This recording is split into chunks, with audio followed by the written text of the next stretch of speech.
સાણંદના જુવાલ ગામે ગૌચરમાં માટી ખનન મુદ્દે માલધારી સમાજે આવેદનપત્ર આપ્યું.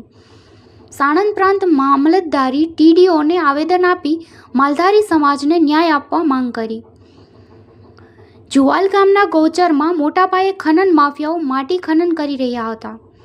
બેફામ ખનન થતાં ગૌચરમાં વીજ પોલ પડતા 5 ભેંસો મરી ગઈ હતી. ગૌચર બચાવો, ન્યાય આપવાનો સૂત્રો પોકાર્યા હતા. જુવાલની ગૌચર જમીનને ખનીજ માફિયાઓ બેફામ ખોદી રહ્યા છે. આ ખનીજ માફિયાઓ સામે કડક કાર્યવાહી નહીં થાય તો ગાંધી ચિંજા માર્ગો આંદોલનની ચીમકી ઉચ્ચારી હતી. Reporter Chirag Patel, DG news, Sanand.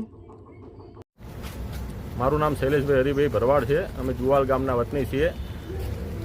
ગામ જુવાલની અંદર સર્વે નંબર 329ની અંદર ગૌચરની જગ્યા આવેલી છે. ત્યાંની અંદર ભૂમાફિયા દ્વારા ગેરકાયદેસર ખનન કરીને ખાડા કરી દેવામાં આવેલા છે.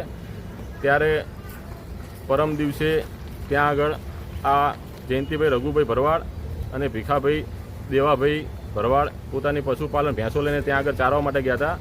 ત્યારે અચાનક જે વીજ પોલ છે તે ધરાશાય થઈ ગયેલો અને વીજ કરંટ લાગવાથી તેમની 5 ભેંસોના મૃત્યુ પામેલા છે. બરાબર. તો એના વિરુદ્ધમાં અમે અહીંયા સાણંદ મામલતદાર કચેરીએ આવેદનપત્ર આપવા માટે આવેલા છીએ. તો અમને ક્યારે ન્યાય મળે, ઝડપી ન્યાય મળે એવી અમારી આશા છે.